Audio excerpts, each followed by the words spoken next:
Hello बच्चों, आज हम लोग चार्ज डिस्ट्रीब्यूशन से रिलेटेड कुछ और न्यूमेरिकल्स करेंगे। तो पहला न्यूमेरिकल्स देखें आप लोग। आप लोगों को मैं नॉन यूनिफॉर्म चार्ज डिस्ट्रीब्यूशन से रिलेटेड न्यूमेरिकल्स करवा रहा था और आप लोगों ने देखा था कि उस केस में लैम्डा, सिग्मा या रो का वैल्यू वेरिएबल होगा और जहां भी चार्ज डिस्ट्रीब्यूशन वेरिएबल होता है वहां पे जो है न्यूमेरिकल्स हम इंटीग्रेशन से बनाते हैं और हम डिफरेंशियल एलिमेंट लेते हैं। लास्ट लेक्चर में डिफरेंशियल एलिमेंट लेना मैंने आप लोगों को सिखा दिया था, उसी पे कुछ जो प्रॉब्लम कर रहा हूं ताकि आपका प्रैक्टिस हो जाए। तो आपके पास मान लो कि एक सेमी सर्कुलर रिंग है,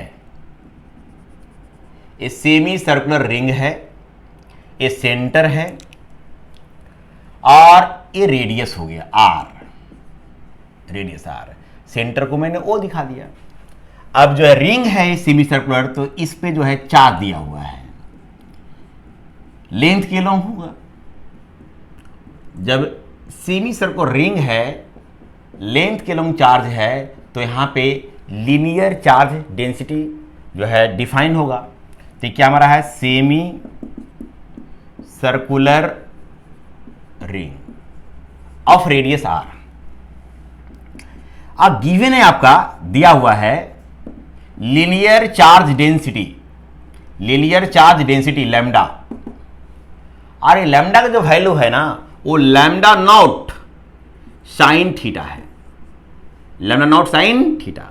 जहां लैम्डा नॉट जो है आपका वो हमारा है कांस्टेंट, कांस्टेंट है। और थीटा क्या है, तो इसको मैंने कोई लाइन मान लिया, एक्स एक्सिस मान लो इसको।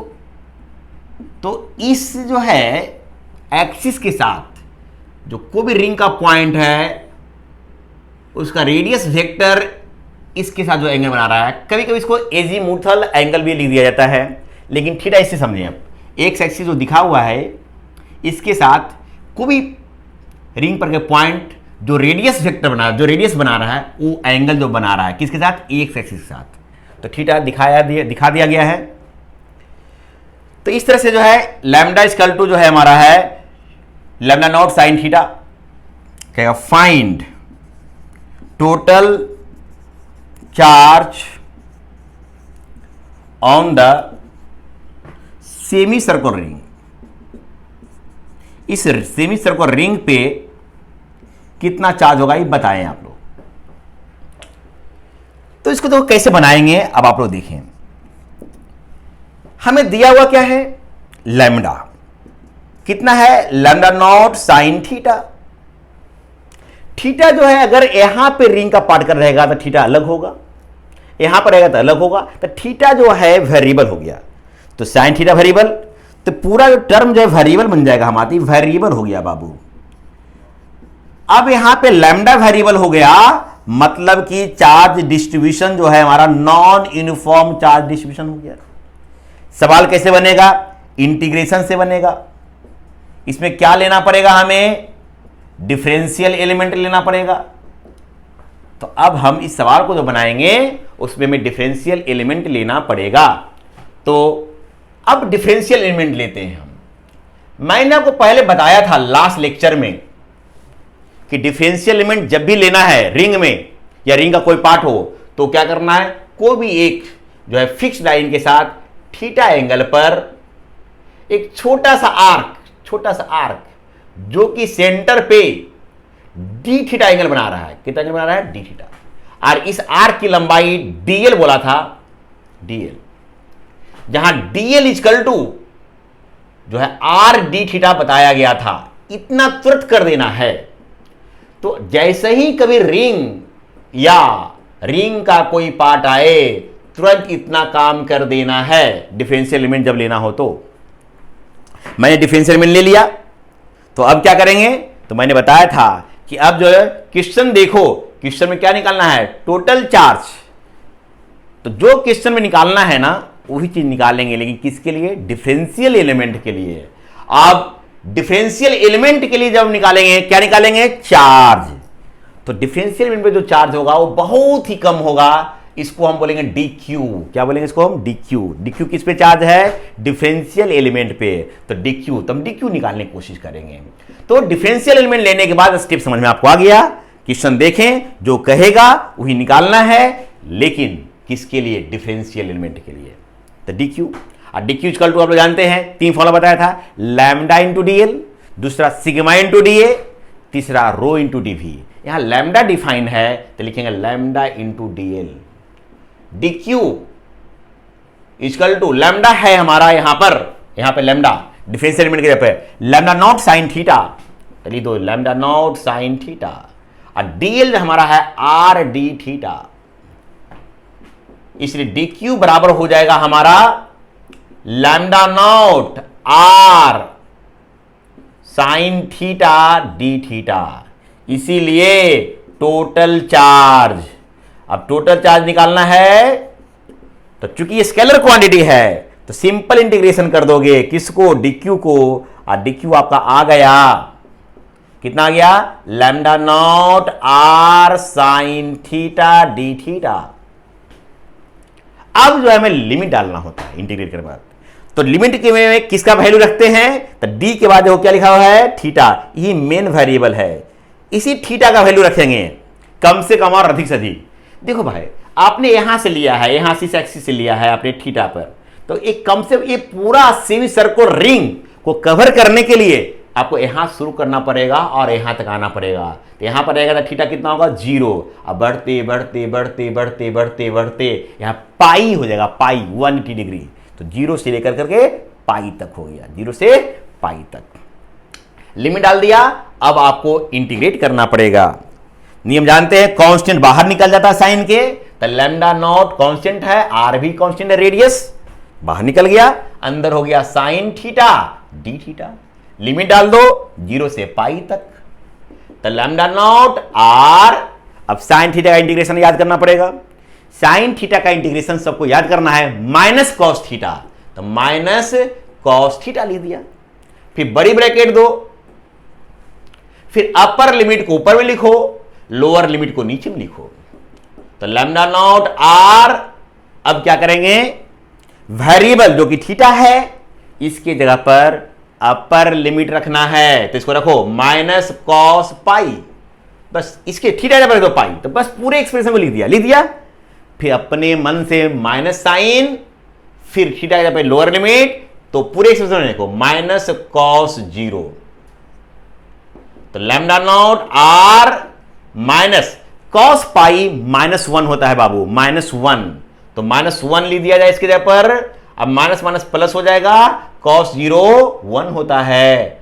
तो अब देखो बाबू, ये माइनस माइनस +1, अब +1 2, तो 2 लैम्डा नॉट आर, ये आपका आंसर हो गया। नेक्स्ट क्वेश्चन ट्राई करते हैं। अब मान लिया कि आपके पास क्वार्टर रिंग है, क्वार्टर 1/4, ये रिंग जो है क्वार्टर है, 1/4 है, ये सेंटर हो गया। आई रेडियस मान लो, ये रेडियस है आर, और ये जो है क्वार्टर रिंग है, क्वार्टर।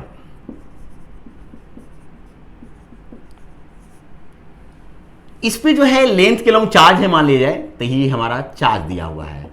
चूंकि लेंथ के लॉन्ग है तो लीनियर चार्ज डेंसिटी हम डिफाइन करेंगे, तो लीनियर चार्ज डेंसिटी डिफाइन करेंगे। अब जो है कि आपको गिवन इसके अंदर है, गिवन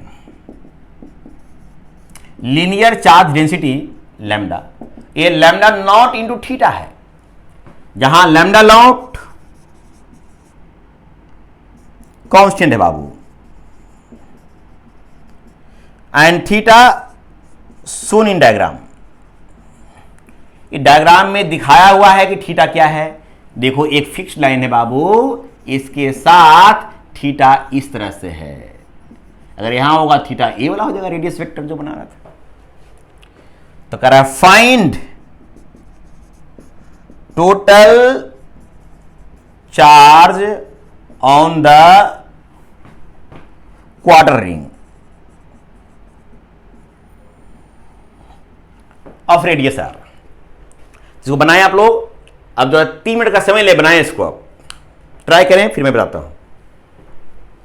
पॉज कर लें आप लोग, कोशिश करें, जब बन जाए तो फिर देखें सॉल्यूशन। तो मैं इसको बता देता हूं। देखो बाबू यहां भी क्या है कि लैम्डा बराबर है लैम्डा नॉट थीटा। ये तो कांस्टेंट है, लेकिन थीटा अलग अलग जगह पे अलग अलग है। तो थीटा वेरिएबल है तो ये पूरा वेरिएबल हो गया, तो लैम्डा वेरिएबल हो गया। तो हेयर लैम्डा क्या हो गया, हेयर लैम्डा वेरिएबल है। तो यह भी नॉन यूनिफॉर्म चार्ज डिस्ट्रीब्यूशन का सवाल है। सवाल कैसे बनेगा, इंटीग्रेशन से। स्टेप बिल्कुल ध्यान में रख लें, इसलिए मैं इतना बार प्रैक्टिस करवा रहा हूं आप लोगों को। और इसमें क्या लेना पड़ेगा, डिफरेंशियल एलिमेंट। डिफरेंशियल एलिमेंट लेते हैं। अब डिफरेंशियल एलिमेंट लें आप लोग।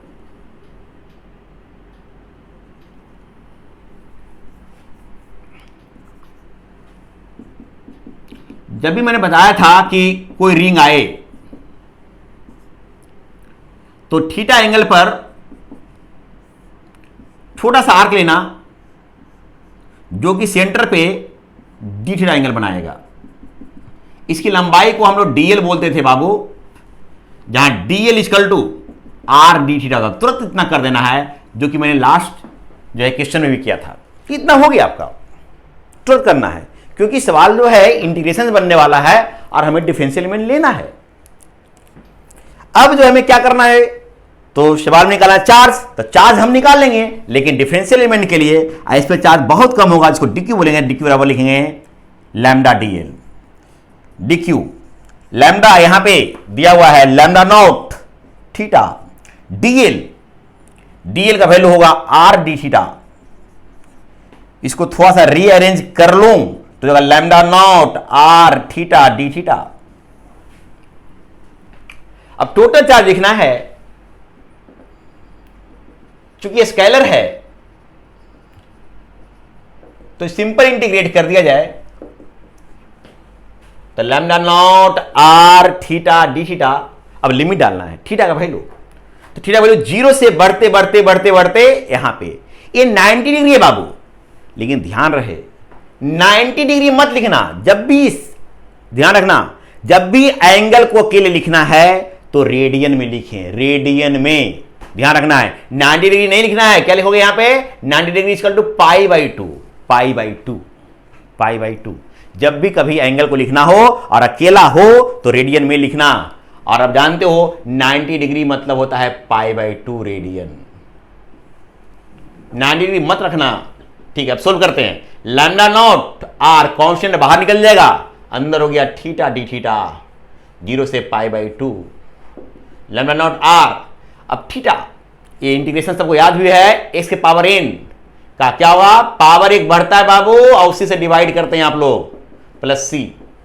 उसी ढंग से थीटा पावर 1 है ना, तो थीटा स्क्वायर 1 बढ़ा दो पावर और उसी से डिवाइड करो। अब क्या करेंगे, जो कांस्टेंट होता है ना ब्रैकेट के अंदर में ना, उसको बाहर निकाला जा सकता है। बिल्कुल ध्यान रखें, कांस्टेंट को तो मैं बाहर कर देता हूं, आसान हो जाएगा। तो अंदर हो गया थीटा स्क्वायर, क्या हो गया थीटा स्क्वायर। और वेरिएबल थीटा है तो थीटा के जगह पर रखो अपर लिमिट, तब पाई बाई टू उसका स्क्वायर कर दो, माइनस अपने मन से हमेशा, फिर थीटा के जगह पर नीचे लोअर लिमिट 0 का स्क्वायर, तो हो जाएगा हमारा lambda naught R by two I हो जाएगा पाई स्क्वायर बाई 4। तो lambda naught pi square lambda naught R by 8 आपका आंसर हो गया। अब नेक्स्ट क्वेश्चन करते हैं डिस्क से रिलेटेड। मान लिया जाए कि आपके पास कोई एक डिस्क है,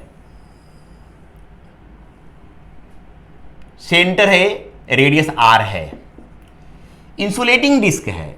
नहीं कुछ लिखे तो इंसुलेटिंग ही मानना, केवल डिस्क लिख दिया ऑफ रेडियस आर तो इंसुलेटिंग मानना। तो अब जहां चार्ज रखोगे वहीं रहेगा। इंसुलेटर में खासियत है, जहां चार्ज रखोगे वहीं रहेगा। तो आपने डिस्क के सरफेस पे चार्ज रखा तो यहीं रह जाएगा। तो इस तरह से एक डिस्क है। अब डिस्क है तो यहां पे एरिया में चार्ज है, तो यहां पे सरफेस चार्ज डेंसिटी डिफाइन होगा। तो गिवन है, आपका गिवन है, क्या दिया हुआ है? तो सरफेस चार्ज डेंसिटी सिग्मा दिया हुआ बाबू, सिग्मा कितना दिया हुआ? Sigma naught into small R. Sigma naught constant है और स्मॉल आर क्या है? डिस्क का कोई पॉइंट है, उसका सेंटर से distance, distance of point of the disc from its centre. तो यहां सरफेस चार्ज डेंसिटी दे दिया सिग्मा नॉट आर, और आपको कहेगा कि इस पर टोटल चार्ज निकालो, find total charge on the disc. Total charge निकालो, ट्राई करो इसको आप लोग। सेम तरह की बातें, surface charge density sigma naught R है, आर अलग अलग जगह पे अलग अलग होगा बाबू। यहां पे आर 0 है, यहां पे कुछ आर, यहां कुछ आर, अलग अलग जगह पे आर अलग अलग, स्मॉल आर। वेरिएबल तो पूरा sigma variable, non uniform charge distribution, सवाल इंटीग्रेशन से बनेगा और हम डिफरेंशियल एलिमेंट लेंगे। ट्राई करें, 2 मिनट का समय देता हूं।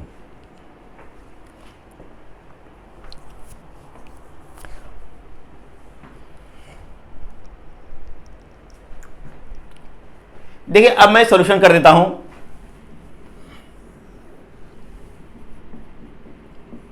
तो इसमें हमें डिफरेंशियल एलिमेंट लेना पड़ेगा, डिस्क हो या डिस्क का कोई पार्ट हो। तो डिफरेंशियल एलिमेंट लेना आप लोग जान गए हैं। एक रिंग लेते हैं स्मॉल आर रेडियस का, तुम्हारी ये डिस्क है बाबू,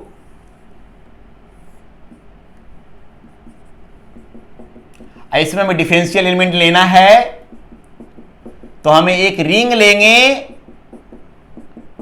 स्मॉल आर रेडियस का। हमने रिंग ले लिया, इस रिंग में कुछ तो थिकनेस होगी, हालांकि बहुत कम होगी लेकिन होगी, तो क्या बोलते हैं हम लोग? D R. क्या बोलेंगे इसको हम लोग? D R.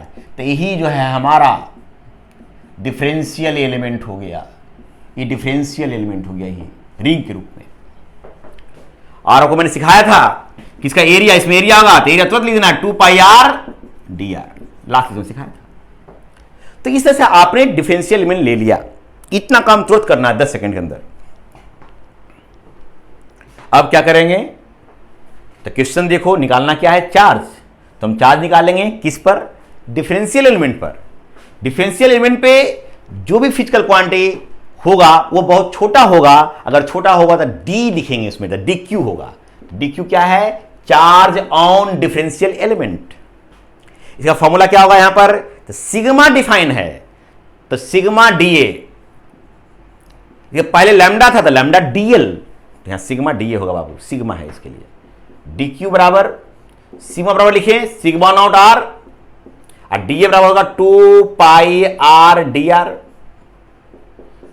रीअरेंज कर लें तो 2 pi sigma naught R square D R. इससे टोटल चार्ज क्यू बराबर डी क्यू का इंटीग्रेशन। अब जो है डी क्यू है 2 pi sigma naught R square D R. अब लिमिट रखेंगे, लिमिट में डी के बाद जो है वो वेरिएबल होता है, उसका वैल्यू लिखते हैं मिनिमम और मैक्सिमम। तो मिनिमम ये यहां से स्मॉल आर शुरू हुआ, यहां से शुरू हुआ तो कम से कम 0, अब बढ़ते बढ़ते बढ़ते बढ़ते कैपिटल आर, तो 0 से लेके capital R. 2 pi sigma naught constant है, बाहर निकल जाएगा, अंदर हो गया आर स्क्वायर डी आर। आप लोग जानते हो पावर फंक्शन है, पावर फंक्शन में पावर 1 बढ़ाते हैं तो पावर 2 है तो 3 हो जाएगा, और उसी पावर से डिवाइड करते हैं, बड़ी ब्रैकेट लगाते हैं। अपर लिमिट ऊपर में, लोअर लिमिट नीचे में, इसमें तुरंत कर लेना आप लोगों को। मैं बार बार इससे बताता हूं ताकि सारे बच्चे सीख जाएं। कांस्टेंट को बाहर निकाल सकते हैं तो 2 पाई सिग्मा नॉट बाई 3, अंदर हो गया आर क्यू। अब जो वेरिएबल जगह पे अपर लिमिट, तो आर की जगह पर स्मॉल आर की जगह पर capital R, Q minus 0 Q, तो 2 pi sigma naught R Q by 3। Next question, मान लिया आपके पास ये एनुलर डिस्क हो गया। एनुलर डिस्क ये हमारा जो है इसमें चार्ज है, ये अंदर से खाली है। मैंने बताया था इस तरह के अरेंजमेंट को जो कॉम्पैक्ट डिस्क की तरह होता है उसको हम लोग एनुलर डिस्क कहते हैं। तो एनुलर डिस्क है, इसमें एक इनर रेडियस होगा, एक आउटर रेडियस होगा। तो ये एनुलर डिस्क है, एनुलर डिस्क है। इसमें भी गिवन है, इसको तुरंत बनाना आप लोगों को, sigma equal to sigma naught R square. Sigma naught constant है, आर वो ये है डिस्क का पॉइंट का डिस्टेंस सेंटर से है, नहीं लिखा हूं इसको हम। Find total charge on the disc, on the annular disc. अब इसको तो जो है 2 मिनट में बना दो। जो कैसे करोगे, चूंकि ये वेरिएबल है, सवाल इंटीग्रेशन से बनेगा, डिफरेंशियल लिमिट लेना पड़ेगा। तो मैं ले लेता हूं यहीं पर स्मॉल आर रेडियस का और डी आर थिकनेस का। तुरंत करो, जल्दी जल्दी करो। ले लिया, इसका एरिया भी लिखने आपको आ गया बाबू। इसका एरिया कितना होगा बाबू, 2 पाई आर डी आर होगा, 2 पाई आर डी आर। अब क्या करेंगे, चार्ज लिखेंगे इस पे, तो चार्ज डी क्यू तुरंत लिख दो। अब जैसे ही समझ में आ जाएगा तुरंत करना है, सिग्मा डी। सिग्मा कितना हो गया बाबू, sigma naught R square, D कितना है 2 पाई आर डी आर। इसलिए टोटल चार्ज बराबर डी क्यू का इंटीग्रेशन रखो यहां पर, तो कितना होगा 2 pi sigma naught R cube हो जाएगा डी आर। अब लिमिट रख रहा है, लिमिट ये मेन वेरिएबल डी के बाद वाला आर है, तो आर का मिनिमम और मैक्सिमम वैल्यू, ताकि एनुलर डिस्क कवर हो जाए पूरा। देखो बाबू एनुलर डिस्क यहां शुरू नहीं हुआ, यहां से यहां तक है, यहां से यहां तक है। तो यहां से आर जो है, यहां से डिस्टेंस लिए थे ना, तो यहां पे अब 0 नहीं लेना। अब जो ए से शुरू होगा, देखो ए यहां शुरुआत ही हो रहा है, यहां से लेकर बी तक, तो मिनिमम वैल्यू ए और आर का मैक्सिमम वैल्यू बी, इस तरह से। अब जो है कांस्टेंट बाहर निकाल दो, तो 2 पाई सिग्मा नॉट बाहर निकल गया। आर क्यू का इंटीग्रेशन पावर एक बढ़ा देना, उसी से डिवाइड कर देना है, बड़ी पैकेट डालो और यहां बी, यहां पे ए।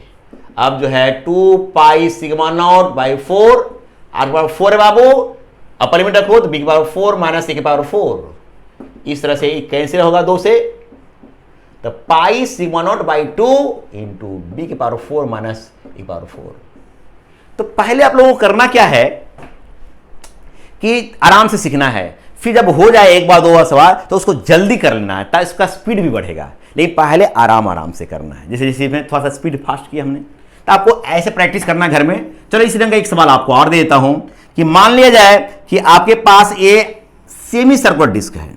अब प्रैक्टिस करो इसको जल्दी में। सेमी सर्कुलर डिस्क है, सेंटर बाबू रेडियस आर है, इंसुलेटिंग है, जहां रखो चार्ज वहीं रह जाएगा। तो इसके एरिया में चार्ज है, सिग्मा डिफाइन होगा। तो ये जो है हमारा है semi circular disc of radius R. Given है बाबू, गिवन है। यहां सरफेस चार्ज डेंसिटी डिफाइन होगा, एक A by R, where A constant है बाबू और आर है डिस्क का पॉइंट का डिस्टेंस, कहां से है, सेंटर से। Find total charge on the semi circular disc.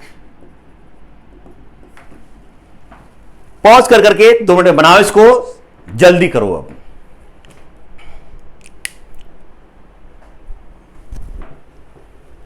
अब इसका सॉल्यूशन देखो। सरफेस चार्ज डेंसिटी दिया बाबू, ये तो कांस्टेंट है, लेकिन आर तो वेरिएबल है, अलग अलग जगह पे आर अलग अलग होगा, तो वेरिएबल हो गया। तो surface charge density sigma variable, charge distribution non uniform. सवाल इंटीग्रेशन से बनेगा और हमें डिफरेंशियल लिमिट लेना है। पूरा डिस्क हो या डिस्क का कोई पार्ट हो, हमेशा जो है डिफरेंशियल लिमिट ऐसे लेना है, स्मॉल आर रेडियस का रिंग जिसका थिकनेस डी आर है।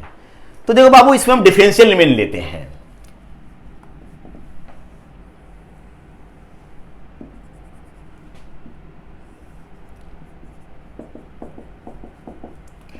जब तुम इस पर डिफरेंशियल एलिमेंट लोगे ना, स्मॉल आर रेडियस का रिंग, तो रिंग पूरा नहीं लेना क्योंकि पूरा तो मटेरियल ही नहीं इधर है। तो हम जो है यहां पे जितना उतनी लेंगे, सेमी सर्कुलर रिंग लेंगे बाबू। Small R radius semi circular ring, small radius semi circular ring, जिसका थिकनेस कितना बाबू, थिकनेस डी आर है। यही हमारा हो गया, यही हमारा हो गया। अगर पूरा होता तो पूरा रिंग हो जाता, आधा तो आधा रिंग हो। फिर इसको तुरंत एरिया लिख देना, एरिया कितना का, पूरा होता तो 2 पाई आर डी आर।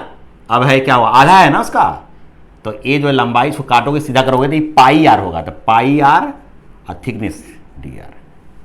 तो पूरा अगर होता तो 2 पाई आर डी आर, ये हाफ है तो पाई आर डी आर। अब क्या करेंगे हम, क्वेश्चन देखो, निकालना है टोटल चार्ज, तो चार्ज निकालेंगे किस पर, डिफरेंशियल एलिमेंट पर, तो डी क्यू मान लो इसको, तो डी क्यू इक्वल टू होगा सिग्मा डी ए।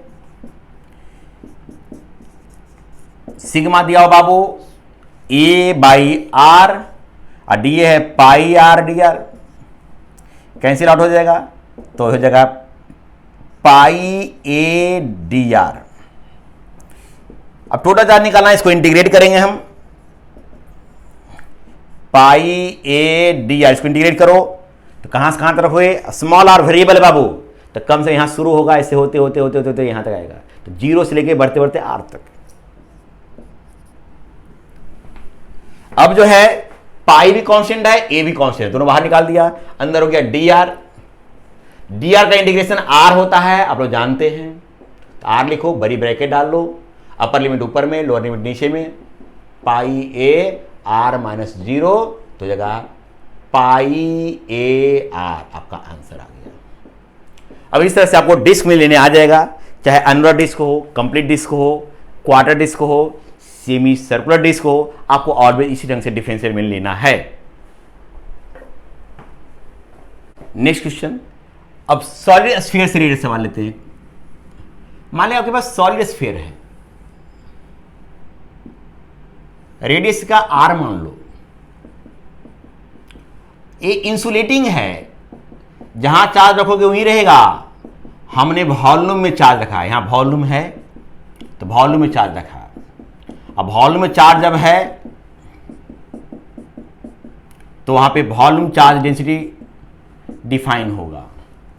तो ये सॉलिड स्फीयर है बाबू, सॉलिड नहीं भी लिखेगा, सिंपल स्फीयर माने भी सॉलिड स्फीयर समझना है।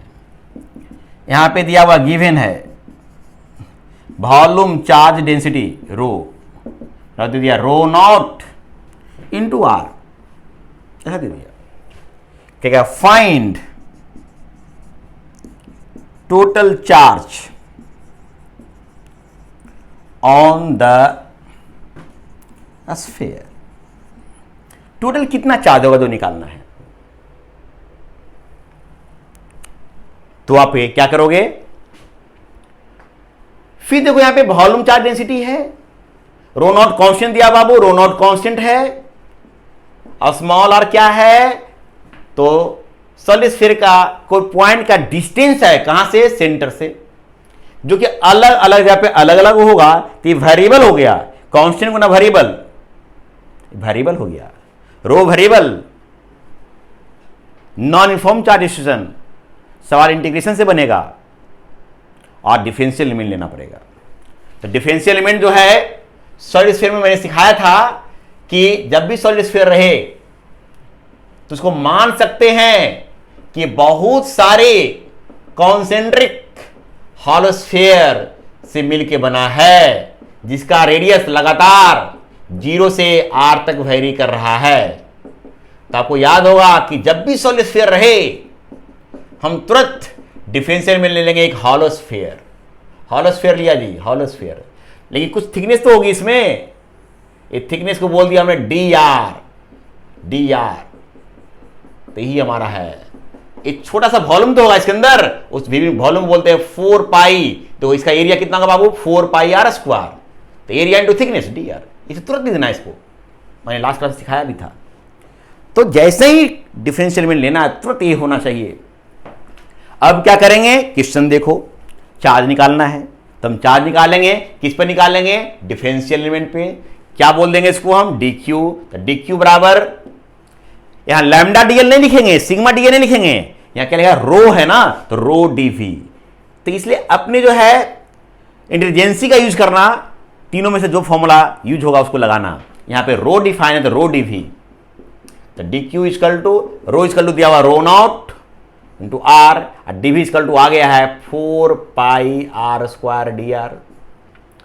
इसे टोटल चार्ज निकालना है तो क्या करोगे, डी क्यू का इंटीग्रेशन, स्केलर है तो सिंपल इंटीग्रेशन, और इसको रीअरेंज कर देता हूं तो 4 pi rho naught R Q D R. Limit डालो स्मॉल आर का मिनिमम वैल्यू 0 और मैक्सिमम वैल्यू कैपिटल आर, तो 0 से लेकर के कैपिटल आर तक।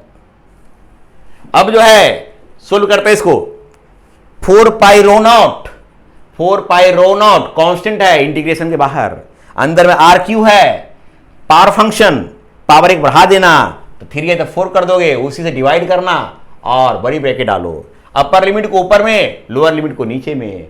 अब जो है 4 को बाहर, कांस्टेंट को बाहर निकाल सकते हैं बाबू, सिखा रहे हैं पहले से भी, तो ये जो है बाहर निकल गया, अंदर हो गया r to the power 4, upper limit को रखो तो capital R to power 4 minus 0 power 4, ये कैंसिल आउट हो जाएगा बाबू, तो pi rho naught R to the power 4। तो इस तरह से बहुत सारे सवाल प्रैक्टिस हो गया आप लोगों का।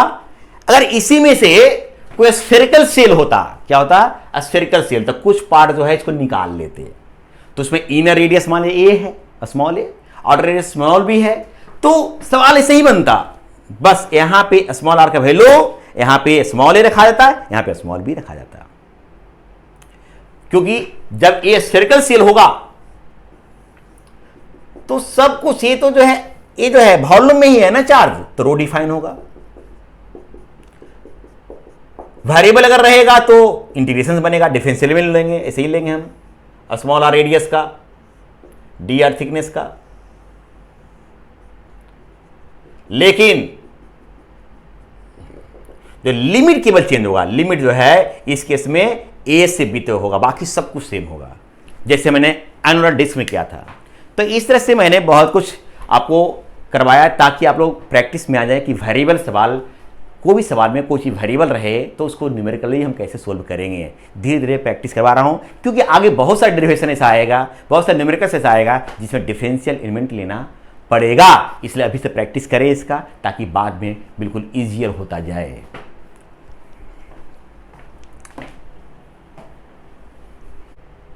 बच्चों अभी मैं आप लोगों को 10 क्वेश्चन दे रहा हूं HW के लिए, प्रैक्टिस के लिए। आप इसको प्रैक्टिस करें, मैंने आंसर भी लिख दिया है, आपको बनाएं और आंसर मैच करें। दिक्कत हो तो व्हाट्सएप करें, मैं आपको बता दूंगा।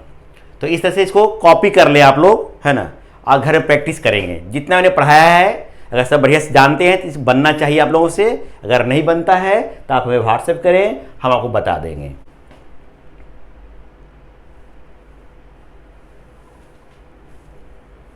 हेलो बच्चों, अभी तक हम लोग ये जान गए हैं कि कोई भी ऑब्जेक्ट कैसे चार्ज होता है, चार्ज करने का मेथड क्या क्या है। लेकिन अभी भी एक प्रश्न बाकी है कि हम कैसे पता करेंगे कि कोई भी ऑब्जेक्ट चार्ज्ड है या अनचार्ज्ड है। अगर ये पता चल गया कि ये ऑब्जेक्ट चार्ज है तो उस पर कौन सा चार्ज है, पॉजिटिव चार्ज है या निगेटिव चार्ज है, तो इसके बारे में हम पता कैसे करेंगे। तो इसके लिए हमारे पास एक एपरेटस है और उस एपरेटस का नाम है गोल्ड लीफ इलेक्ट्रोस्कोप, जिसको शॉर्ट में GLEB कहते हैं, इलेक्ट्रोस्कोप। ये एपरेटस क्या करता है कि कोई भी ऑब्जेक्ट पे चार्ज है या नहीं है उसको डिटेक्ट करता है। इतना ही नहीं, चार्ज अगर है तो कौन सा चार्ज है, पॉजिटिव है या निगेटिव, मतलब चार्ज के नेचर को भी ये डिटेक्ट करता है। कौन, इलेक्ट्रोस्कोप। तो लिखा हुआ है it is an apparatus, electroscope एक एपरेटस है जिसका यूज क्या है बाबू, इसका यूज है कि किसी ऑब्जेक्ट पे चार्ज है या नहीं है इसको डिटेक्ट करना, साथ ही साथ उसके नेचर को भी डिटेक्ट करना। तो इसे लिखा गया है कि एक एपरेटस है जिसको हम कैसे क्यों यूज करते हैं, ताकि हम किसी ऑब्जेक्ट पे चार्ज है या नहीं है उसको पता कर सकें और उसके नेचर को। तो it is an apparatus that is used to detect the presence of charge on a body and its nature. नीचे मतलब क्या हुआ कि पॉजिटिव चार्ज है या निगेटिव है। तब बात है कि आखिर ये इलेक्ट्रोस्कोप होता क्या है, कैसे बनता है। तो कोई भी इलेक्ट्रोस्कोप को बनाना है तो आपको एक जो है ग्लास का कंटेनर लेना पड़ेगा। ग्लास का कंटेनर, एक ग्लास का कंटेनर है, ये किसी भी शेप में हो सकता है, सिलिंड्रिकल शेप में हो जाए, क्यूबिकल शेप में हो जाए, शेप इंपॉर्टेंट नहीं है, बस ग्लास का होना चाहिए। ग्लास क्यों? ताकि बाद में समझ में आपको आएगा, ये ट्रांसपेरेंट हो सके, आप इसके अंदर क्या हो रहा है लिव का वो आप देख सकें। तो ग्लास कंटेनर है होना चाहिए।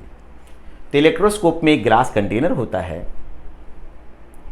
और इसमें एक मेटल रॉड इंसर्ट कर दिया जाता है इस कंटेनर में। मेटल रॉड मेटल का होता है, कंडक्टर होता है, मेटल का होता है। अब इंसर्ट करेंगे तो यहां पे इसलिए कॉर्क या रबर का कुछ लगा दिया जाता है ताकि उससे होकर के इंसर्ट कर सके। और ऊपर में एक मेटल नॉब है, मेटल का जो नॉब है, यहां पे किसी चीज को आप टच करवा सकते हैं। ये मेटल नॉब है और ये मेटल रॉड है जो कि कॉर्क या रबर के थ्रू जो है इस कंटेनर में जा रहा है, इंसर्ट कर दिए हैं। और इस एंड पे जो है दो लिप्स जो है लगा दिया जाता है, एक गोल्ड का बना होता है, तभी नाम पड़ा है गोल्ड लिप इलेक्ट्रोस्कोप। गोल्ड का बना होता है, गोल्ड का इस तरह से है, एक गोल्ड बहुत पतला पत्ती होता है स्ट्राइप की तरह। तो ये जो है एक गोल्ड लीफ जो है लीफ पत्ती की तरह काम करता है। तो ये जो है गोल्ड लीफ का बना हुआ आता है। अब यही हमारा इलेक्ट्रोस्कोप है। तो आखिर इसका काम क्या होगा? देखो जी, इसके अंदर जो है ना, इसके अंदर एयर भरा भी हो सकता है, अब भरा नहीं भी हो सकता है। अगर इसके अंदर एयर भरा हुआ है तो इसको बोलेंगे एयर फिल्ड इलेक्ट्रोस्कोप। बोलेंगे क्या? Air filled electroscope. और कभी कभी एयर को निकाल भी देते हैं तो वैक्यूम क्रिएट हो जाएगा। एयर को निकाल दिया गया, इवैक्यूएट कर दिया गया है तो वैक्यूम हो जाएगा, जिसको बोलेंगे वैक्यूम इलेक्ट्रोस्कोप या एयर इवैक्यूएटेड इलेक्ट्रोस्कोप। तो ये हमारा इलेक्ट्रोस्कोप है। अब आखिर जो है इसका काम कैसे करता है, ये कैसे फंक्शन करता है, तो समझेंगे कि ये जो मेटल जो रॉड है, ये जो लीव है, ये भी गोल्ड का बना हुआ है, मेटल है। तो अगर ये अनचार्ज है, शुरुआत में अनचार्ज, कोई चार्ज नहीं है, तो जो इसका लिप्स है ना, ये दोनों जो है इस तरह से रहता है। कोई भी जो है बीच का एंगल 0 होता है, कोई डाइवर्जेंस नहीं होता है। कब? जब जो है ये लिप्स जो है बिल्कुल सटा हुआ रहे। तो अगर ये लिप्स सटा हुआ है तो समझते हैं कि ये जो इलेक्ट्रोस्कोप है यह अनचार्ज्ड है।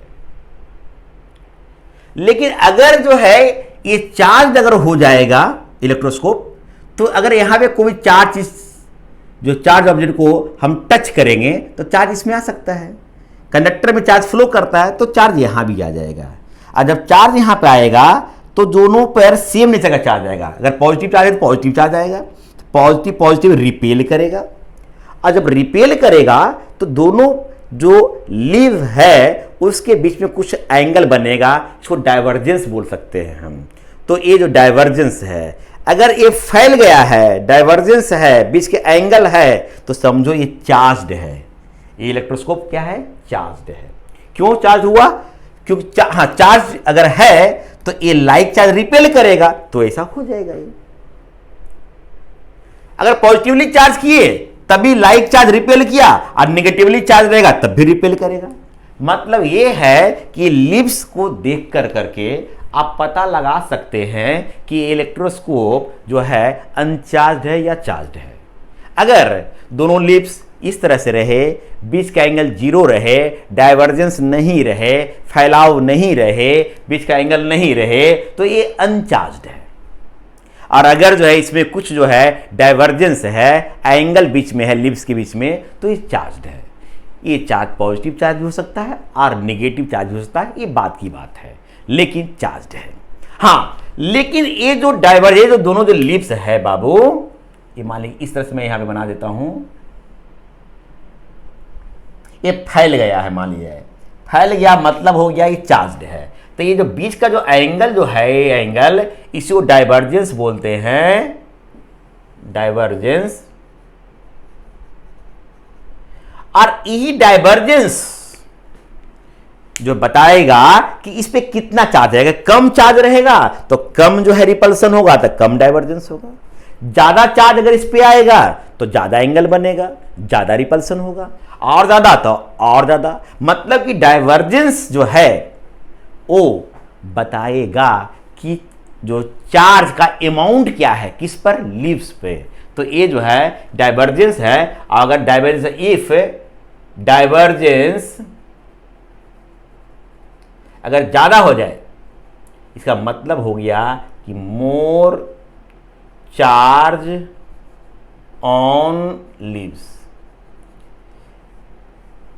तो इस डाइवर्जेंस को देख कर करके हम लोग को ये आइडिया लग सकता है कि इस लीव्स पे जो चार्ज का क्या अमाउंट है।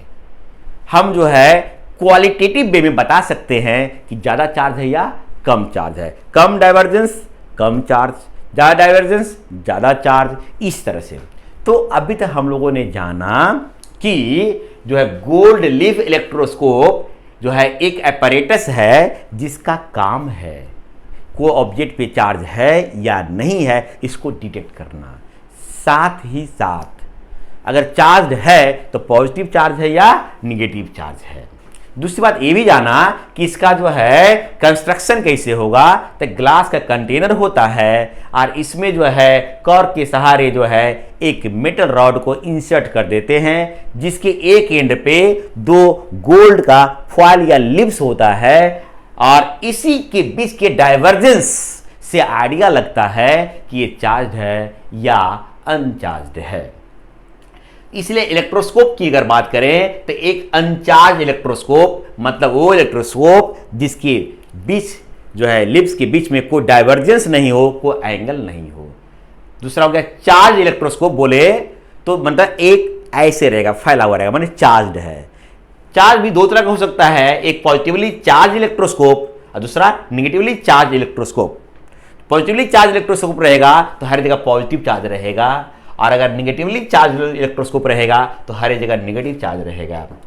फिर जो तीसरी बात समझे कि अंदर में एयर रह भी सकता है, नहीं भी रह सकता है, इसलिए एयर फिल्ड इलेक्ट्रोस्कोप मतलब अंदर में कंटेनर के अंदर एयर भी है, और वैक्यूम इलेक्ट्रोस्कोप या एयर इवैक्यूएटेड इलेक्ट्रोस्कोप मतलब उसकी जो एयर को बाहर निकाल दिया गया है। तो ये अभी जाने इलेक्ट्रोस्कोप क्या करता है। अब हम जानेंगे कि हम इलेक्ट्रोस्कोप से कैसे पता लगाएंगे कि कोई भी ऑब्जेक्ट चार्ज्ड है या अनचार्ज्ड है। तो अब उसके बारे में जानते हैं। अब हम लोग समझने की कोशिश करते हैं कि कोई भी ऑब्जेक्ट, मान लीजिए ये ऑब्जेक्ट है, ये चार्ज है या अनचार्ज्ड है। तो ये समझने के लिए कि ये चार्ज है या अनचार्ज है, इसे पता करने के लिए हमें एक गोल्ड लीफ इलेक्ट्रोस्कोप लाना पड़ेगा जो इनिशियली अनचार्ज्ड है। गोल्ड लीफ कब इनिशियली अनचार्ज होगा? तो ये जो लीफ्स देख रहे हैं ना, लीफ्स जो है दोनों लीफ्स जो इसका इस तरह से रहे, कुछ भी एंगल ना रहे, बीच के एंगल जीरो हो, डाइवर्जेंस जीरो, तो समझो ए इलेक्ट्रोस्कोप अनचार्ज्ड है। मान लीजिए कि आपके पास ए इलेक्ट्रोस्कोप है और लिप्स जो है बीच के एंगल नहीं है, जीरो है, तो ये अनचार्ज्ड इलेक्ट्रोस्कोप हुआ। तो पता करने के लिए कि कोई ऑब्जेक्ट चार्ज है या अनचार्ज्ड है, आपको अनचार्ज्ड इलेक्ट्रोस्कोप लाना पड़ेगा। तो ये अनचार्ज इलेक्ट्रोस्कोप है हमारे पास और हमें पता करना है, मान लीजिए ये पता करना है कि चार्ज है या अनचार्ज है। तो क्या करना बाबू, इसको जो है ना मेटल नॉब, ये मेटल नॉब इसे टच करवाना है। जिस ऑब्जेक्ट के बारे में पता करना है तो उस ऑब्जेक्ट को जो लाना है और मेटल नॉब से टच करवाना है। ये ऑब्जेक्ट लाया, ये चार्ज भी हो सकता है और अनचार्ज भी। अब बताओ कि अगर टच करवाए तो क्या होगा। तो अगर ये चार्ज है तो कंडक्शन मेथड से, कंडक्शन मेथड चार्जिंग पढ़ाया था आपको कि टच करवाएंगे तो इसका कुछ चार्ज इसमें ट्रांसफर होगा। तो कंडक्शन मेथड से इसका कुछ चार्ज इस पे ट्रांसफर हो जाएगा अगर ये चार्ज है तो। और जब ट्रांसफर हो जाएगा तो ये जो है ये मेटल है, इसमें चार्ज मूव कर सकता है, तो चार्ज यहां भी आ जाएगा। कौन से मेथड से? कंडक्शन मेथड से। और जब चार्ज यहां पे आ जाएगा तो ये लाइक चार्ज रिपेल करेगा और रिपेल करेगा। और जब ये रिपेल्ड हो गया, पहले अनचार्ज था इलेक्ट्रोस्कोप, अगर हमने ऑब्जेक्ट को लाया, टच करवाया, और अगर जो है ये जो लिप्स के बीच में एंगल आ गया, मतलब यहां पे चार्ज हुआ होगा तभी तो रिपेल किया होगा, तभी तो एंगल आया है। इसका मतलब ये ऑब्जेक्ट चार्ज है। और अगर टच करवाने के बाद जैसे था लिप्स अब सही रहे तो समझो अनचार्ज है। ऑब्जेक्ट क्या है? अनचार्ज, क्योंकि चार्ज ही नहीं, ये भी अनचार्ज, ये भी अनचार्ज, तो जैसे था वैसे रहेगा। तो बड़ा सिंपल हो गया बाबू कि आपको क्या करना है, जिस ऑब्जेक्ट के बारे में पता करना है वो चार्ज है या अनचार्ज है, करना बस ये है, आपको एक पहले से अनचार्ज इलेक्ट्रोस्कोप लाना है और उसमें इसको टच करवाना है। टच करने के बाद आपको जो है गोल्ड लिप को देखना है। अगर डाइवर्जेंस जैसे था सही रह जाए, एंगल 0 रहे, पहले जैसे था सही है, तो समझो कि ये जो हमारा ऑब्जेक्ट है वो अनचार्ज है।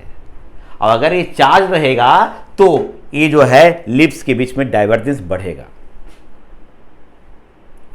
अगर ये ज्यादा अमाउंट में चार्ज रहेगा तो ज्यादा डाइवर्जेंस होगा, कम तो कम, लेकिन डाइवर्जेंस बढ़ेगा। इस तरह से पता चल जाता है कि ऑब्जेक्ट चार्ज है या अनचार्ज है।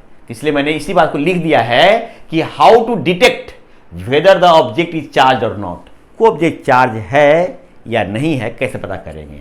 तो क्या करना है कि when an object is touched to uncharge gold leaf electroscope, इससे टच करवाया तो and no divergence between leaves of electroscope is find, तब जो है ये अनचार्ज होगा। लेकिन अगर जो है ये लिप्स जो है ना एक दूसरे से दूर जाना शुरू कर दिया तो समझो ये चार्ज्ड है। ऑब्जेक्ट क्या है? चार्ज्ड है। चार्ज क्यों हो गया, क्यों ऐसा हो रहा है? क्योंकि इस केस में कंडक्शन मेथड से उस ऑब्जेक्ट से कुछ चार्ज जो है मेटल रॉड से होते हुए लिप्स में चला गया और रिपल्सन हुआ है। In this case charge of same nature, जो ऑब्जेक्ट पे चार्ज है बाबू वही चार्ज यहां पे आया। कंडक्शन मेथड में जो चार्ज इस पे रहता है वही चार्ज इस पे आता है, तो सेम नेचर का चार्ज ट्रांसफर हो गया। In this case charge of same nature, same nature का जो चार्ज है वो ट्रांसफर हुआ किसको? गोल्ड लीफ इलेक्ट्रोस्कोप को, है ना। कहां से? ऑब्जेक्ट से। कैसे? कंडक्शन के माध्यम से। दैट मीन्स की, और इस तरह से जो है इसमें डाइवर्जेंस हो गया है, और जो डिग्री ऑफ जो डाइवर्जेंस है वो बताएगा कि कितना चार्ज है ऑब्जेक्ट पे।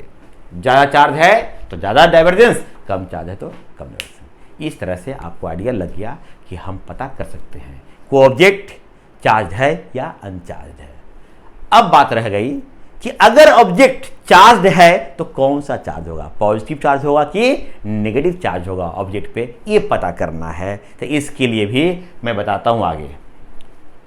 अभी तक हम लोग ये जान गए कि को ऑब्जेक्ट चार्ज है या नहीं है। क्या किया था फिर से रिवीजन कर लीजिए। आपको एक अनचार्ज इलेक्ट्रोस्कोप लाना है। अनचार्ज इलेक्ट्रोस्कोप का दोनों लिप्स के बीच का एंगल 0 रहेगा।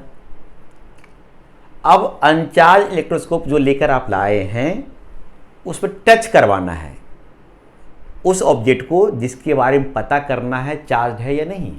टच करवाने के बाद हमने देखा कि लिप्स जैसे था सही है, अभी भी एंगल नहीं चेंज हुआ है, डाइवर्जेंस जो है 0 है, कोई डाइवर्जेंस नहीं है, तो ऑब्जेक्ट अनचार्ज है। अनचार्ज है तो फिर सोचना नहीं है। लेकिन अगर ऑब्जेक्ट चार्ज है तो उस केस में ये जो लिप्स है उसके बीच में एंगल आ जाएगा। जैसे ही जो है दोनों लिप्स जो है दूर जाना शुरू हुआ, समझो कि ऑब्जेक्ट चार्ज है। और इस तरह से जो ऑब्जेक्ट में चार्ज है वही चार्ज हो गया इलेक्ट्रोस्कोप का। तब समझने की कोशिश करेंगे, इलेक्ट्रोस्कोप पे जो चार्ज वही आया जो ऑब्जेक्ट पे चार्ज है कंडक्शन मेथड से। अब वो चार्ज पॉजिटिव हो सकता है और नेगेटिव हो सकता है। पॉजिटिवली चार्ज बॉडी रहेगा तो पॉजिटिव चार्ज आएगा, तभी पॉजिटिव पॉजिटिव रिपेल करेगा, जैसे होगा। और नेगेटिवली चार्ज बॉडी रहेगा तो कंडक्शन के थ्रू नेगेटिव चार्ज आएगा इलेक्ट्रोस्कोप में, और तब भी लिब्स जो है डाइवर्ज करेगा।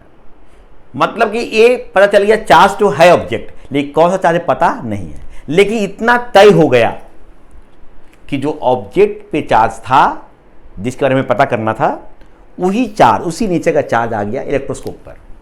तो अब आपके पास इलेक्ट्रोस्कोप जो है चार्ज हो गया, पता करना कौन सा चार्ज है ऑब्जेक्ट पे। तो अब दो ही बात है, या तो पॉजिटिव चार्ज होगा या तो नेगेटिव चार्ज होगा। इसलिए मैंने ये इलेक्ट्रोस्कोप दिखाया, अभी चार्ज हो गया है, या तो पॉजिटिव चार्ज होगा लिप्स पे या तो नेगेटिव होगा, तभी दोनों के बीच के एंगल है। लेकिन अब ये पता करना है कि कौन सा चार्ज है, पॉजिटिव की नेगेटिव। तो इसके लिए एक और काम करना पड़ेगा आपको कि एक चार्ज ऑब्जेक्ट को लाना पड़ेगा इसके पास में, टच नहीं करवाना है, पास में लाना है नॉब के। तो हम जो है ग्लास रॉड को लाते हैं, जिसको किससे रब किया, सिल्क से।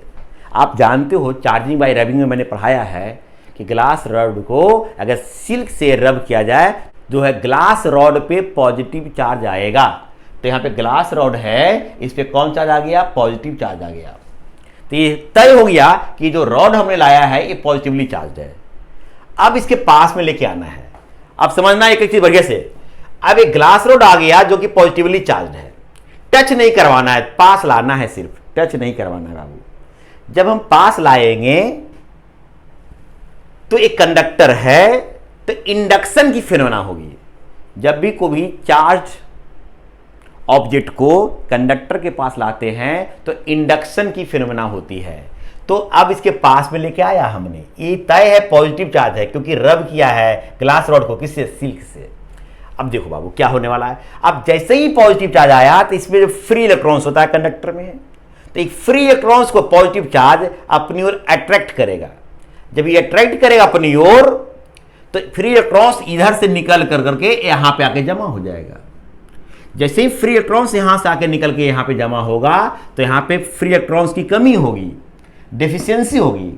और जब डेफिशिएंसी होगी तो यहां पॉजिटिव चार्ज आ जाएगा, पहले से पॉजिटिव चार्ज था, लेकिन जैसे ही इसको पास में लाया तो फ्री इलेक्ट्रॉन्स ऊपर गया तो यहां से आर निकल गया, तो आर पॉजिटिव चार्ज डेवलप हो गया। समझने के लिए, पहले अगर मान लिया जाए जब इसको नहीं लाए थे तो यहां 10 माइक्रोकूलम था, मान लो 10 माइक्रोकूलम दोनों पे मान लो।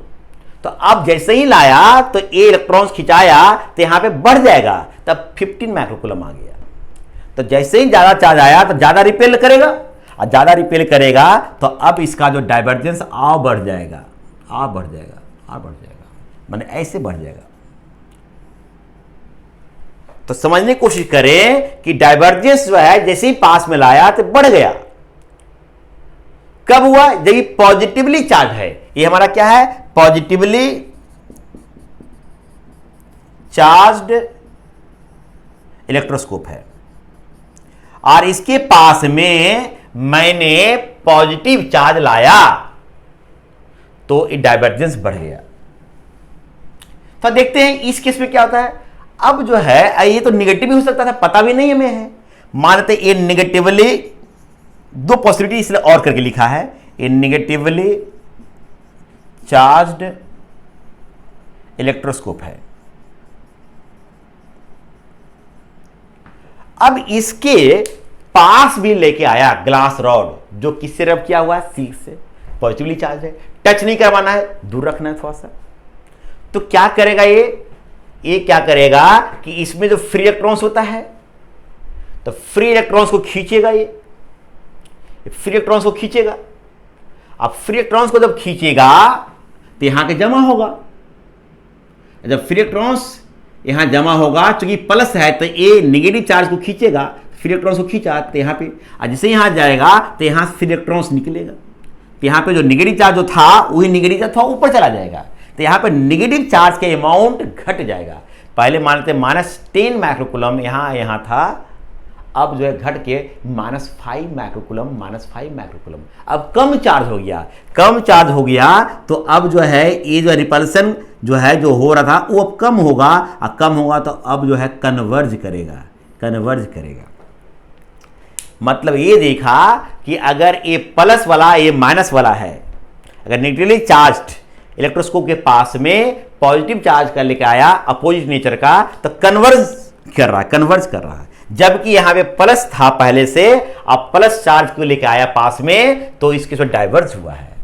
अब ये समझना, इससे क्या समझ में आया? इससे ये समझ में आया कि अगर जो है लिप्स, ये तो पता है पहले से पॉजिटिव चार्ज है।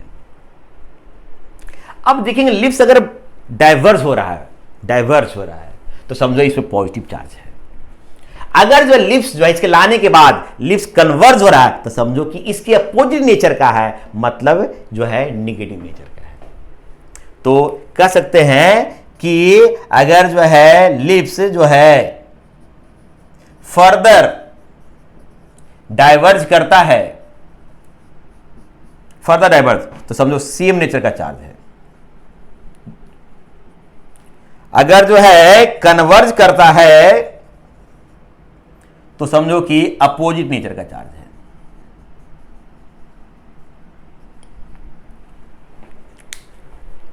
तो इस बात को फिर से मैं आपको अब समराइज कर देता हूं। देखिए, आपका ऑब्जेक्ट चार्ज था, तो जो है लिप्स डाइवर्ज हो गया, लेकिन ये पता नहीं है हमें कि पॉजिटिवली चार्ज है या निगेटिवली। जो भी चार्ज हो ऑब्जेक्ट, जिसके बारे में पता करना है कौन सा चार्ज है, पॉजिटिव या निगेटिव, तो कंडक्शन के थ्रू, चूंकि टच करवाए थे, कंडक्शन थ्रू सेम नेचर का चार्ज आ गया है, लेकिन हमें पता नहीं है। तो इस तरह से जो चार्ज, ये जो इलेक्ट्रोस्कोप अब चार्ज हो चुका है, या तो दो ही बात होगा ना, या तो पॉजिटिवली चार्ज होगा या तो निगेटिवली चार्ज होगा। अभी तक हम कंफर्म नहीं है। तो ये है कि हमारे पास दो जो है पॉसिबिलिटी बनता है, या तो पॉजिटिवली चार्ज इलेक्ट्रोस्कोप बनेगा जब मैंने चार्ज ऑब्जेक्ट को टच करवाया अनचार्ज इलेक्ट्रोस्कोप से, तो या फिर निगेटिवली चार्ज इलेक्ट्रोस्कोप होगा।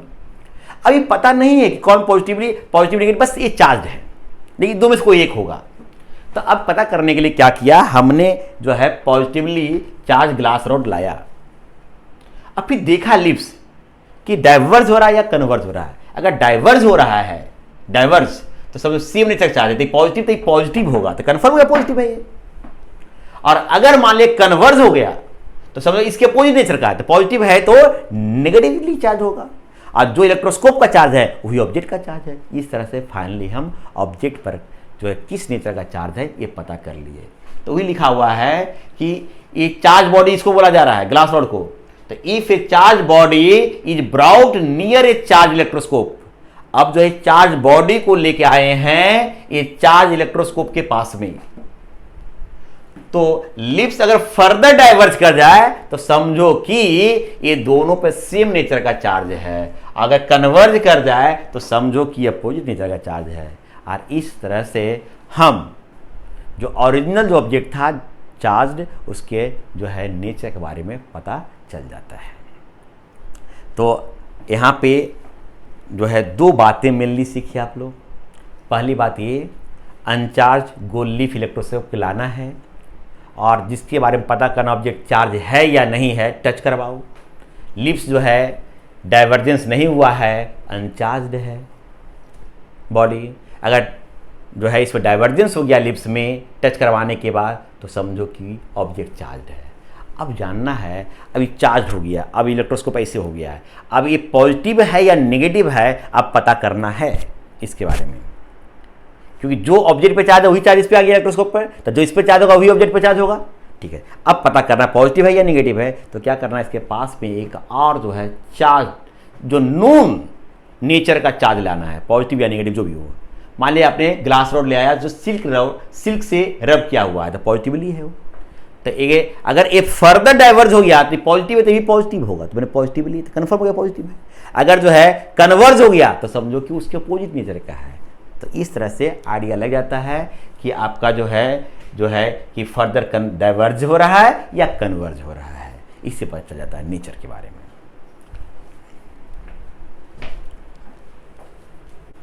कभी कभी सवाल में आप लोगों को पूछ दिया जाएगा एयर फील्ड इलेक्ट्रोस्कोप है, मतलब इलेक्ट्रोस्कोप है और इसमें एयर है भरा हुआ एयर, और उस पर एक्सरे इंसिडेंट करवा दिया जाए। एक्सरे वही लिखा हुआ है कि थर्ड केस बता रहा हूं, when X-ray is incident on air filled electroscope.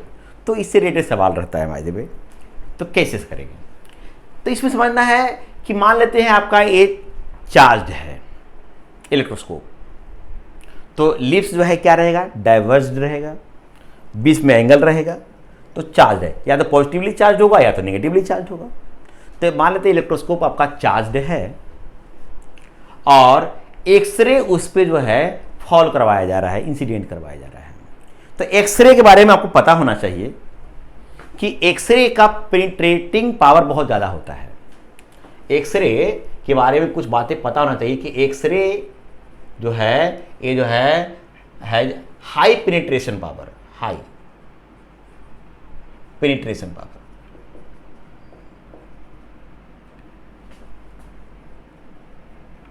एक ग्लास से भी जो है ये आ जाएगा अंदर में, तो ये हाई पेनिट्रेशन पावर है एक्सरे का। और ये हाईली एनर्जेटिक है, हाईली एनर्जेटिक फोटोन।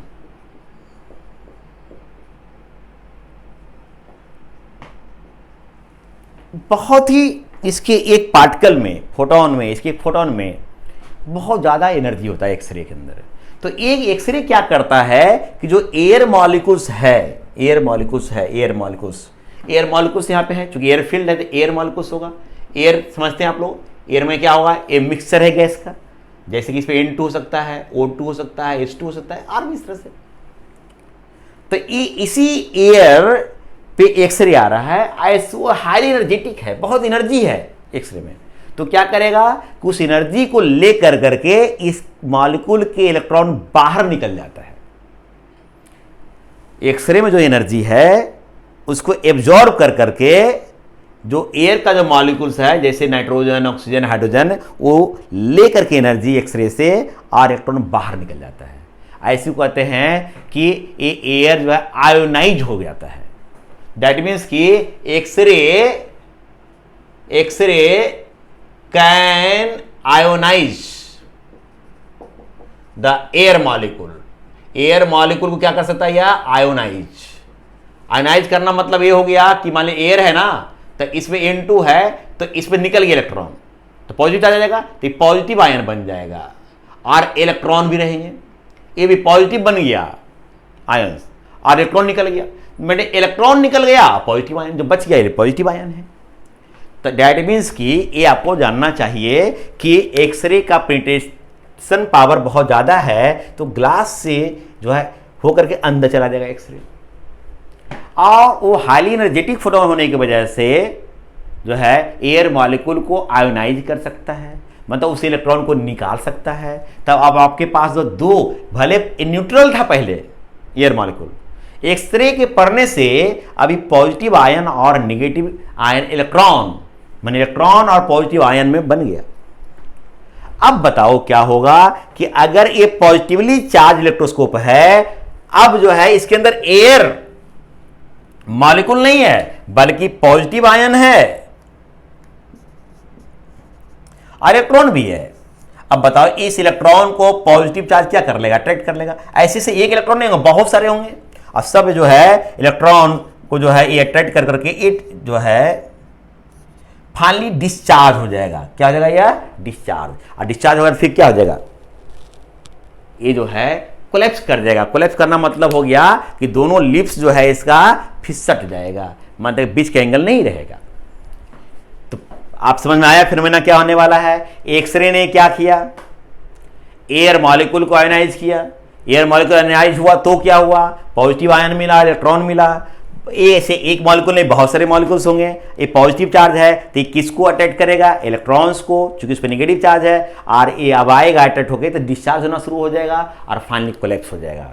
सिमिलरली यहाँ भी जो है आपको जो एयर जो मॉलिक्यूल जो है वो जो पॉजिटिव आयन और इलेक्ट्रॉन्स में टूट गया है, बहुत सारे हैं, ये नेगेटिव चार्ज है, इसको अट्रैक्ट करेगा, पॉजिटिव आयन को करेगा, और इस तरह से ये डिस्चार्ज हो जाएगा, और डिस्चार्ज होगा तो फाइनली कोलैप्स हो जाएगा। तो इसलिए बहुत इंपॉर्टेंट है, इस पर न्यूमेरिकल्स होगा, ऑब्जेक्टिव होता है, तो आपको पता होना चाहिए कि जब एक्सरे को इंसिडेंट करवाएंगे किसको, गोल्ड लिप पे, और वो भी कैसा होना चाहिए, एयर फील्ड इलेक्ट्रोस्कोप पे। तो incident on air field, air होना चाहिए तभी तो आयनाइज होगा। ये एयर फील्ड जो इलेक्ट्रोस्कोप तब जो है लिप्स जो है ऑलवेज क्या होगा, कोलैप्स करेगा, चाहे पॉजिटिव चार्ज हो या नेगेटिव चार्ज हो। तो इस चीज को आप सीखिए आप लोग। तो अब से एक लाइन जान लें कि कोई भी अगर चार्ज इलेक्ट्रोस्कोप है और वो एयर फिल्ड है, उस पर एक्सरे अगर डालेंगे, इंसिडेंट करेंगे, तो जो है एक कोलैप्स हो जाएगा। और प्रोसेस समझ में आया आपको। एक्सरे के बारे में कुछ कैरेक्टरिस्टिक भी समझिए आप लोग।